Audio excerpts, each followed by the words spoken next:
Attention, cette fiction se passe dans le sombre univers de Warhammer 40 000, et dans la société plus sombre encore des Eldar Noirs, ou Drukhari, de cruels pillards se nourrissant de la souffrance des plus faibles. Il y est abordé de nombreux sujets sensibles, tels que la violence physique et psychologique, la torture et autres actes sadiques. Cette œuvre s'adresse donc à un public averti et adulte.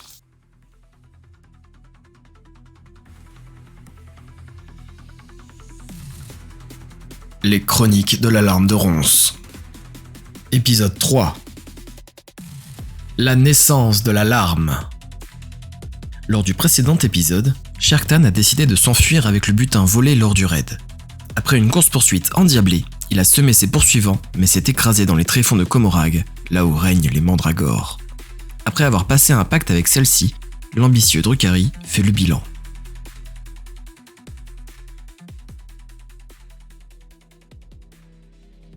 La main posée sur son torse contusionné, Sherktan se tenait devant l'ouverture d'un couloir. Son armure ciselée bleu nuit était cabossée et brisée. Ses cheveux verts étaient tachés de sang. Il n'en avait que sur le dessus et l'arrière du crâne, qu'il portait en queue de cheval et dans laquelle il attachait de petits hameçons effilés. Une partie de ses cheveux s'était échappée de la tache et tombait sur son visage. Sa gorge était toujours en charpie, mais il ne saignait plus. Malgré cet état lamentable, il se tenait droit, fier, comme intouché. S'il souffrait, on n'en voyait rien. Il regardait donc depuis l'ouverture d'un couloir, et voyait qu'il donnait sur une pièce, mais ne distinguait rien de celle-ci, à part quelques débris divers et de vieux ossements brisés sur le sol immédiat. Sur les murs, des traces de griffes et de sang séché. Il laissa glisser ses doigts sur la paroi. On aurait dit une sorte de marbre, très sale. Une odeur de poussière et de vieille charogne emplissait l'espace. Il plissa les yeux pour percer les ténèbres. L'une de ses arcades était entourée par un tatouage noir ressemblant à des runes ou des épines. Ses pupilles noires de Drukhari absorbèrent les moindres photons qui rebondissaient dans l'air. Il ne distingua rien de plus, mais eut l'impression que quelque chose le fixait. Oui, un reflet luisant de 2 perles brillantes, 2 globes oculaires ténébreux qui étaient braqués droit sur lui. Sherk détourna le regard et s'en alla. Derrière lui, la grande pièce avec l'épine, et Taon, le saccageur brisé. Le feu était toujours à crépiter au centre de celle-ci, mais il brûlait désormais de façon contrôlée. Il éclairait cet étrange espace dans lequel ils étaient. Ce devait être une grande salle de bal il y a fort longtemps, ou bien une sorte de caserne dans laquelle se réunissaient les troupes avant de passer le portail. Portail qu'ils avaient brisé. Où était-il exactement? Dans les abysses de Comorragh, oui, mais plus précisément. Dans l'un des palais des anciennes maisons nobles à Aeldari, a priori. Mais elles étaient toutes tombées, la plupart lors de la chute.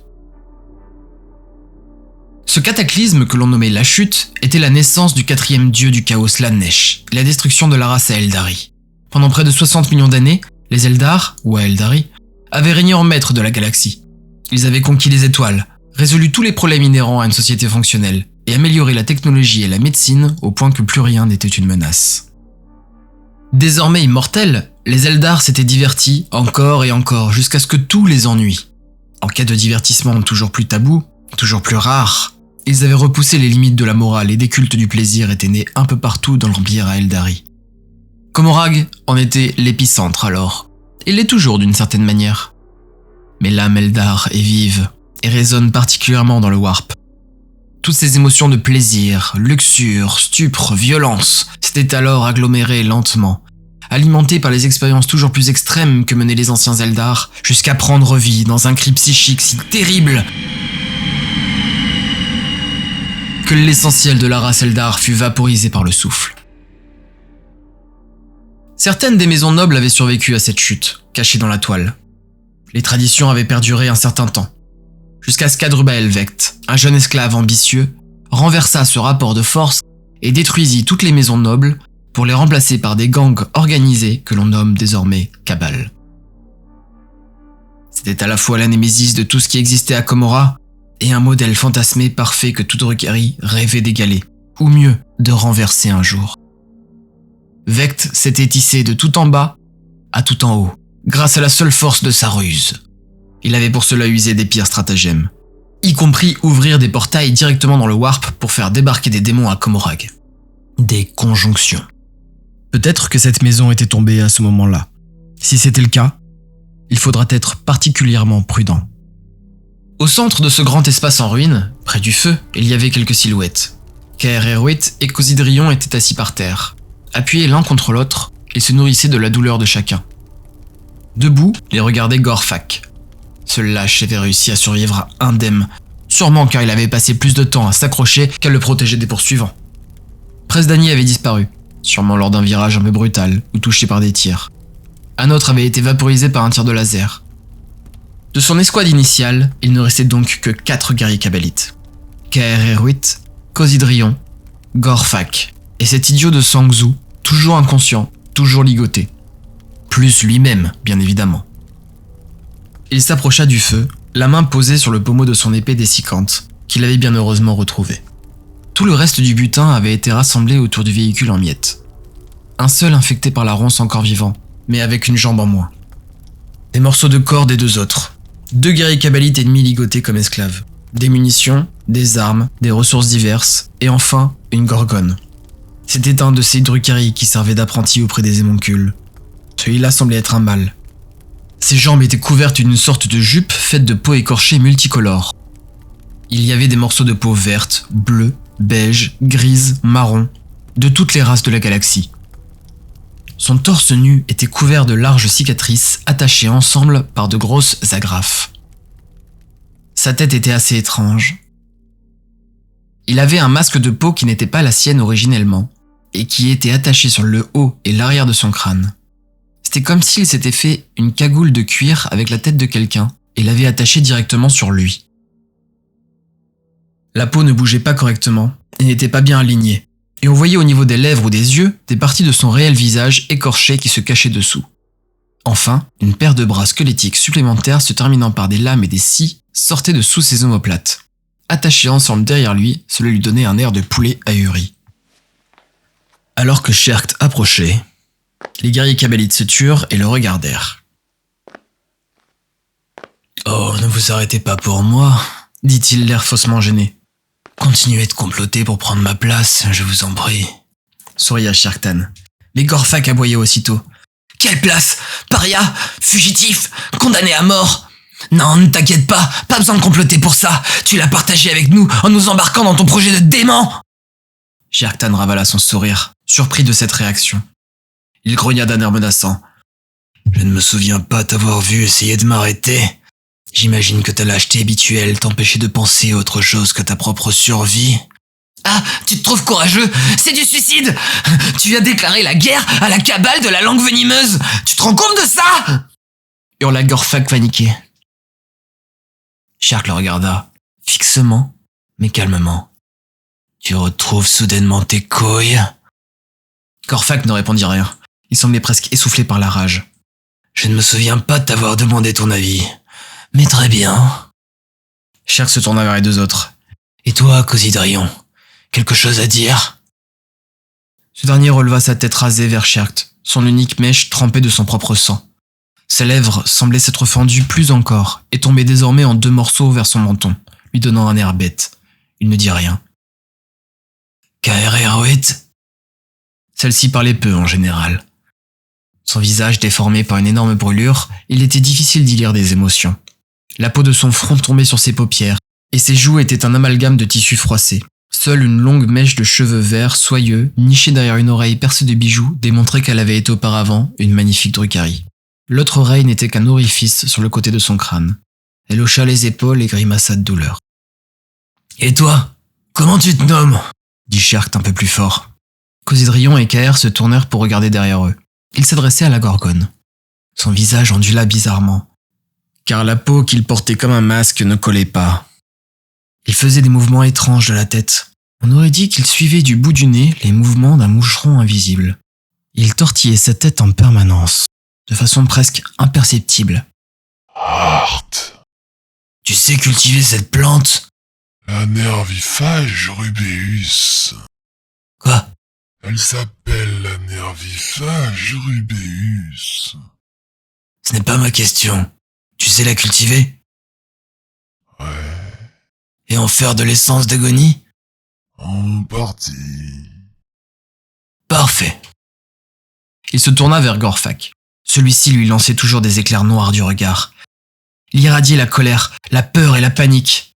C'était assez agréable. Shark sentait la douleur de ses côtes s'apaiser. Il sentait la tempête d'émotions en Gorfak, une tempête qu'il ne contrôlait plus. Les émotions Eldar étaient si vives et puissantes comparées aux émotions des humains. Apprendre à les contrôler était un processus laborieux et de chaque instant, mais indispensable à tout Eldar. Gorfak était encore jeune, il approchait seulement du siècle.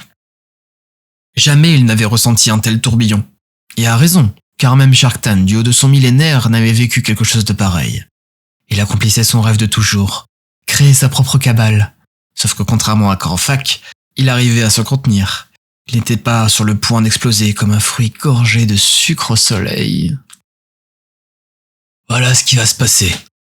On va panser nos blessures et explorer les environs pour trouver un bon petit coin pour nos nerviphages rubos. Rubéus. Corrigea Hart. Rubéus, reprit Sharktan agacé. On va bien les surveiller et chasser pour la nourrir. On va grossir, on fera de l'essence d'agonie avec ça et on utilisera l'argent pour réparer ce saccageur. Il donna un coup de pied dedans. On recrutera. Je payerai même des incubes pour nous protéger de malice s'il le faut. Gorfak éclata d'un rire moqueur. Ah, des incubes! Tu crois que cela pourra te protéger de toute la cabale de la langue venimeuse? Shark se referma. Il commençait sérieusement à l'énerver. Il se tourna vers Cosidrion. Il te reste de l'essence d'agonie, non? Cosidrion passa sa main dans le col de son armure. Il fouilla dans une zone vers ses clavicules et sortit 2 petites fioles grises. Bien. On va tester la qualité. Dans un mouvement vif, Shark se projeta en arrière, le coude plié comme une pioche. Avec toute la force de ses 2 jambes qui le propulsaient, il percuta de la pointe du coude le bas de la cage thoracique de Gorfak. Malgré son armure, la violence du choc le plia en 2. Shark releva le poignet, et son poing gantelé bordé de lames percuta le visage de Gorfak. Celui-ci tomba à la renverse, alors que du sang se déversait de son nez à gros bouillons. Il n'avait pas encore touché le sol que Shark bondit sur son dos, le bloquant au sol avec le tibia au travers de la nuque. Grimaçant de douleur, il attrapa des menottes automatiques pour lier dans un fil barbelé, auto-serrant, les 2 poignets de Gorfak. Celui-ci avait à peine eu le temps de s'écraser par terre qu'il était déjà ligoté. Shark se dressa en se libérant. Ses côtes et son genou hurlaient de douleur, mais la peur panique de Gorfak lavait rapidement cette sensation désagréable. Gorfak se tortilla et hurla de rage et de peur. « Arrête! Arrête! Libère-moi! Non, t'as besoin de moi! Shark! Maître, pardon! Mes paroles ont dépassé ma pensée! Libère-moi maintenant! Non! Libère-moi! » Shark n'y prêta nulle attention. Il se tourna vers Cosidrion et tendit la main pour attraper l'une des petites fioles grises. Celui-ci observa Gorfak avec un sourire. « Vas-y doucement, on n'en a pas beaucoup. » Naturellement, c'est juste pour nous aider à cicatriser.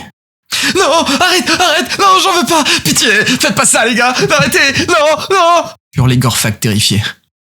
Shark s'approcha de lui. Il tenta de reculer mais il le stoppa en posant son pied sur lui. Gorfak se débattait en tous sens, projetant le sang de son visage un peu partout. Sa terreur était si délicieuse. Shark ne sentait plus du tout la douleur de ses côtes ni de sa jambe. Il posa ses genoux sur les épaules de Gorfak. D'une main, il lui attrapa les cheveux courts et verts qu'il avait sur l'avant du crâne. De l'autre, il ouvrit la fiole. Gorfak hurlait des supplications. « Chut !» dit Shark. « Ouvre bien grand et profite. » Et sur ce, il laissa tomber 2 gouttes de la fiole dans le sang qui coulait du nez de Gorfak. Quelques secondes plus tard, le corps de Gorfak se raidit brusquement. Sa bouche s'ouvrit en silence, et ses yeux s'écarquillèrent. Toutes ses veines se mirent à gonfler. Il prit une énorme inspiration et lâcha un cri de douleur qui démarra fortement, mais mourut aussi sec. Son corps se mit à convulser violemment, et tous ses muscles étaient tendus. Il irradiait de douleur. Shark n'avait jamais vu cela auparavant, du moins aussi fort, aussi constant. C'est aussi puissant, voire plus encore, que les brefs pics de douleur qu'atteignaient parfois les esclaves au moment exact où l'os se brisait ou que la peau se déchirait. Comme un cocktail de la pire douleur physique, psychique et psychologique en même temps, poussé au maximum. Il convulsait par terre, Shark réprima un gloussement. Le visage de Gorfak se couvrait de larmes qui rinçaient le sang de son nez brisé. Il pleurait à gros bouillons, tout en hurlant de douleur, comme seul un nourrisson sait le faire. Shark ne put réprimer un rire. Cette douleur physique devait se mêler à des visions de tourments psychiques incroyables. Shark se tourna et regarda derrière lui. Cosidrion et Caer et Ruit fixaient Gorfak avec des yeux écarquillés et une moue de plaisir. Les esclaves dans le vaisseau et Hart se tortillaient malgré leurs menottes et les crochets dans leur chair pour mieux profiter du spectacle. Sherk se baissa et attrapa la cheville de Gorfak. Il le traîna jusqu'au reste des blessés, déjà revivifiés par sa douleur. D'un geste dédaigneux, il le jeta au milieu d'eux. Tous ceux qui le purent se rapprochèrent comme une meute de chiens se jette sur un os. Caer et Ruit posa son front contre celui de Gorfak. Elle frotta son visage brûlé à celui du pauvre souffrant. Elle se mit à lécher les larmes sur ses joues sales. Elle semblait au bord de l'orgasme. Gorfak se faisait lentement recouvrir par des Drukhari qui s'approchaient toujours plus près de lui, jusqu'à s'allonger sur lui. Ils ondulaient comme des serpents dans une orgie. Même les ombres se rapprochaient de lui. Il sentit le froid glacé des mandragores qui rôdaient dans les ténèbres. Elles s'approchaient pour mieux voir. Il distinguait leurs silhouettes ténébreuses, comme si seule l'ombre d'une personne entrait dans la pièce. Sherk posa ses mains sur ses hanches, l'air fier, et déclara « Vous aimez cela, hein, bande de charognes !» Il écarta les bras et se mit à tourner lentement sur lui-même. Il contempla cette salle dans laquelle les ombres tourbillonnaient. « Voyez ce que je peux vous offrir !» Son pied toucha quelque chose. C'était une tête, la tête d'un des humains infectés qui avait été déchiqueté par l'accident. Il se pencha, sans aucune douleur, et la ramassa. Derrière lui, les hurlements sporadiques de douleur de Gorfak et les chuintements de plaisir des spectateurs sadiques. La tête qu'il tenait en main était celle d'un homme d'âge moyen, humain, avec un aigle impérial tatoué sur le front et des chiffres grossiers sous la pommette droite. Son expression était figée dans une grande douleur. Un de ses yeux était révulsé et presque ravalé dans son orbite par une ronce à la couleur dorée qui se faufilait entre les paupières comme le ferait une ronce du sol. Elle ressemblait aussi à une larme qui coulait du décapité. Sherk y vit un signe. Il était superstitieux, comme tous les Drukhari. Ça allait bien avec la paranoïa.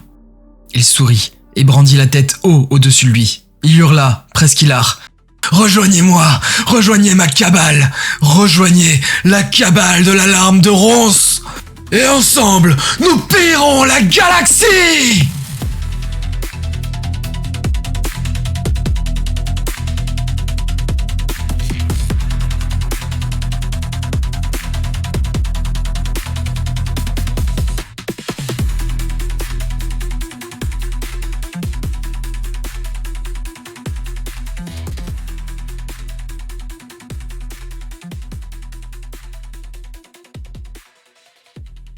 Ça fait longtemps que tu étudies avec les moncules ? Demanda Sherk en détachant la Gorgon Heart. Le chemin sanglant. C'était le nom de ta coterie ? Oui et non. Sherk le regarda. Il attendit. Hart continuait de dodeliner de la tête en suivant cette mouche invisible. Il avait le chic pour ne pas répondre aux questions. Cela commençait déjà à énerver le tout nouvel Archon.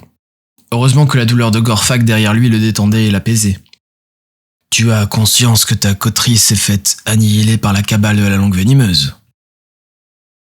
Impossible de tuer le maître. Impossible de détruire sa création. Ouais, j'imagine qu'il va se refaire et qu'il a plus d'un tour dans son sac. Mais toi, tu n'as plus besoin de servir ce maître. Tu peux créer ta propre coterie à mon service. Tu peux créer ton propre chemin sanglant. La proposition figea la tête de Hart pendant quelques secondes, comme s'il récupérait soudainement toute sa santé mentale. Puis il se remit à dodeliner de la tête. Du matériel. Beaucoup de matériel. Et des cobayes. Beaucoup de cobayes. Oui, des cobayes. Aucun problème, je te trouverai ça. Fais-moi juste une liste de tout ce que tu veux, et je me débrouillerai. Un grognement à sa droite. Sangzu. Il se réveillait. Enfin. Sherk se mit à sourire. Eh bien, justement, quand on parle de cobayes... Sangzu ouvrait brutalement les yeux. « Coucou toi !» lui dit Sherk en souriant. Sangzu était totalement perdu. On le lisait dans son regard. Il regarda autour de lui, observa ses menottes, se tortilla pour se libérer et sentit les crochets plantés en lui qui le liaient au plancher du saccageur. Il regarda l'état du véhicule, tordu, ouvert au niveau du tir de la lance noire, en partie brûlé. Puis il regarda Sherk à nouveau. « Scratch, c'est quoi ce baise ? Pourquoi je suis attaché, chef ?» C'est quoi ton dernier souvenir? Sangzu fronça les sourcils. Il se remémora péniblement. Scratch, on était dans un couloir là, on attaquait mais ils nous ont bloqués, alors j'ai tenté de les repousser et après beaucoup de douleurs et de rêves chelous. Tu as vraiment cru que te relever et tirer était la meilleure solution? Tu as été formé à la stratégie militaire par des orques ou quoi? Tu n'as servi à rien. Pire, tu as gaspillé mes ressources. Tu n'as pas attendu mes ordres. Ouah, j'avoue, j'ai déconné, chef. J'avais trop faim de violence, t'as vu? Ouais, t'as déconné. Pour la peine, tu perds ton statut de guerrier kabbalite. Mais ne t'inquiète pas, tu pourras me servir dans ma toute nouvelle cabale. Tu seras utile en tant qu'esclave. Mon tout premier esclave. Scratch, non, vas-y, fais pas le fou. Ouah, comment ça, nouvelle cabale? T'as pété le butin? Ouah, t'es un baiser. En vrai, t'as besoin de moi, ouais. Vas-y, libère-moi, t'as vu, libère-moi, j'ai retenu la leçon, c'est ok, je ferai gaffe. Scratch, je te jure, je ferai gaffe. Shark se releva avec dédain. Quand bien même il aurait besoin de bras, il ne le voulait pas autour de lui. Sa façon de parler l'insupportait. Cette manie de dire Scratch toutes les deux phrases alors que ça ne voulait absolument rien dire. Ces tournures de phrases de Gengar des profondeurs, il ne savait de quelle cuve il était sorti, mais ce Sangzu parlait vraiment comme le plus prolo des crasseux. Il se détourna de lui et avança vers les deux derniers esclaves kabbalites. Ils avaient des armures rouge bordeaux et des rubans bleus, une cabale inconnue qui se battait avec les coteries du chemin sanglant, prisonniers lors de l'attaque. Et vous, quelle est votre cabale? L'un des deux prisonniers releva la tête. Il avait toujours son casque. L'autre ne quittait pas Gorfak des yeux. Cabale de la dent creusée. Jamais entendu parler. Celui qui regardait Gorfak murmura. Normal. Sharktan le fixa. Drôle de réponse. Était-ce car c'était une minuscule cabale inconnue? Ou parce que l'autre lui mentait? Il se dit qu'il devrait commencer par un bon gros passage à tabac de bienvenue, histoire de leur montrer qui est le patron ici. Mais il était fatigué. Et de toute façon, avec Gorfak à côté, cela n'aurait eu que peu d'effet. Il pencha donc plutôt pour un discours inspiré. Bon, pour vous, je pense que j'ai plutôt une bonne nouvelle. Vous étiez déjà recherché par la cabale de la langue venimeuse, donc là-dessus, ça ne changera pas grand-chose. Vous avez l'opportunité de passer d'esclaves kidnappés d'une cabale mourante à une nouvelle recrue prometteuse d'une cabale ambitieuse. Rejoignez ma cabale de la larme de ronce, et vous aurez la chance de vivre un peu plus longtemps. Peut-être même de devenir très puissant lorsque les choses grossiront. Il se tourna vers Gorfak. Et si vous appréciez ce spectacle, vous en aurez en quantité. Il se tourna vers celui qui ne quittait pas Gorfak des yeux. Toi, tu t'appelles comment? Izrakei. Il détourna son regard pour fixer Sharktan. Il avait le crâne totalement rasé et un croissant de lune était creusé dans la peau de son front, comme scarifié profondément. Et quel est ton choix, Izrakei? Demanda Shark. Celui-ci tendit les bras vers l'avant, tendant ses menottes. Quel est mon choix, Archon Sharktan? Shark sourit, mais ne le détacha pas immédiatement. Il se tourna vers le second guerrier. Il attrapa le haut de son casque et le pivota pour le déceler, puis l'enleva. C'était une femme Drukhari, plutôt belle, portant les cheveux rassemblés en une sorte de pompon dans lequel des petits os fins sculptés étaient insérés. Il ne dit rien, mais il la fixa. Mezranea. Et lui lança un regard de défi, l'air dur. Et je veux bien te rejoindre, mais tu apprendras vite que tu as plus besoin de moi que j'ai besoin de toi. Sharktan éclata de rire. Le culot! Elle était ligotée, dernière survivante d'une cabale en miettes et condamnée à mort totalement à sa merci. Libère-moi, et tu verras. Je verrai quoi? Sourit Sharktan. Je connais la mécanique. J'étais pilote de saccageur. Sharktan perdit son sourire. Si c'était vrai, c'était en effet très utile. Tu penses pouvoir réparer Eton? Libère-moi, et tu verras. Répéta-t-elle en souriant. Shark se redressa, perplexe. Il avait un mauvais pressentiment envers ces deux-là, mais il essayait de mettre sa paranoïa de côté. Il allait devoir faire confiance un minimum envers les quelques-uns qui lui restaient dans son projet. Il se tourna vers Kaereruit et Cosidrion qui continuaient de se tortiller sur Gorfak. « Vous là, libérez-moi ces trois-là !» Ils ne bougèrent pas, trop absorbés par les souffrances de Gorfak. « Maintenant !» Dans un sursaut, les deux kabbalites libres reprirent leurs esprits et se relevèrent, sans quitter Gorfak des yeux. Kaereruit semblait en pleine forme, et les blessures de Cosidrion semblaient s'être en grande partie refermées. Ils approchèrent. Sangzu couina. « Hé chef, fais pas le bâtard! Libère-moi! Je te promets de plus te décevoir! Scratch sur ma vie !» Il l'ignora. Il se tourna vers Hart alors que celui-ci se redressait. par l'assoiffé. Il était énorme. Il ne s'en était pas rendu compte tant qu'il était assis. Mais debout, il le dépassait de plus d'une tête. Il devait faire largement plus de 2 mètres, mais avec un corps fin et plutôt allongé. Sa tête toujours ondulante, il commença à siffler. Matériel. Sherkt, légèrement nerveux, désigna le saccageur. On a les soutes remplies de matériel. Je sais qu'on a de quoi soigner, réparer, des fioles de différentes drogues, de la nourriture, des munitions. Bref, le saccageur est rempli de tout le nécessaire pour un long raid dans l'espace réel. Tu vas déjà voir ce qu'on a, et faire avec. Et pour le reste, fais-moi une petite liste, et je tenterai de te trouver ça. Assistant. Siffla-t-il. Quoi? Tu as besoin d'assistant? Ouais, on va t'aider. Nkosidrion se débrouille bien au poison. Il pourra sûrement aider pour la distillation. Pas juste de l'aide. Je veux un apprenti. Scratch, moi je peux le faire, chef. Scratch, ce sera toujours mieux que Cobaye. En plus, je vais pas te mentir, je crois que ça m'a un peu plu de prendre tarif là-bas. Scratch, tout ce poison dans la tête. C'était un délire, je te jure. Maintenant je peux entendre les couleurs. Sherk le regarda consterné. Sangzu prit cela pour un intérêt et ajouta. Non mais là, il fait très noir, donc j'entends rien, t'as vu? Soupirant, Sherk se tourna vers Hart. Je peux te confier celui-là. Fais-en ce que tu veux. Cobaye ou assistant. Mutile-le, torture-le, tue-le, je m'en fous. Mais si tu le gardes vivant, s'il te plaît, arrache-lui la langue. Je n'en veux plus de ces scratchs à chaque détour de phrase. Hart avança vers Sangzu. Il enleva les quelques crochets encore plantés dans le corps de celui-ci, qui grimaça, mais ne dit rien. Il fixait le visage ondulant de Hart. Lorsqu'il fut détaché, Hart l'attrapa de ses 2 bras et le souleva pour le mettre sur pied comme s'il ne pesait rien du tout. Il l'évalua en le regardant de haut en bas. Sangzu se tut, sachant que sa vie, ou pire, était en jeu. Sharktan tentait de cacher au maximum ses émotions, mais ce type était si étrange, même selon les standards déjà extrêmes de la société Drukhari.